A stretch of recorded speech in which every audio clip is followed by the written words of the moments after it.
नमस्कार. Star news या YouTube चॅनलमध्ये आपले स्वागत आहे. अजितदादा पवार हे सत्तेतून बाहेर पडणार का, असा सर्वांनाच प्रश्न पडला आहे. एकनाथ शिंदे आणि देवेंद्र फडणवीस यांनी 2022 साली एकत्र येऊन महायुतीचे सरकार स्थापन केले.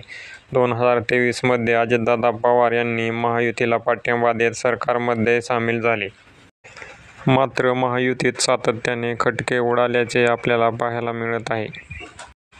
आत्ताच आरोग्यमंत्री तानाजीराव सावंत यांनी केलेल्या वक्तव्यामुळे अजितदादांच्या राष्ट्रवादीतील नेते चांगलेच भडकले आहेत.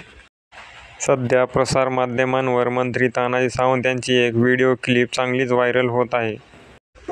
त्यात राष्ट्रवादीच्या मंत्र्यांसोबत बसल्यावर आपल्याला उलट्या होतात असं वादग्रस्त विधान मंत्री तानाजी सावंत यांनी केलं आहे. मंत्री तानाजी सावंत म्हणाले की राष्ट्रवादीसोबत आपले आयुष्यभर पडले नाही. आता मंत्रिमंडळात त्यांच्या मांडीला मांडी लावून बसावे लागते. मात्र बैठकीनंतर बाहेर आल्यावर आपल्याला उलट्या होतात. असं वक्तव्य तानाजी सावंत यांनी धाराशिवमधील एका मेळाव्यात बोलताना केलं होतं. यामुळे अजितदादा सत्तेत राहणार की नाही असा प्रश्न सर्वांनाच पडला आहे.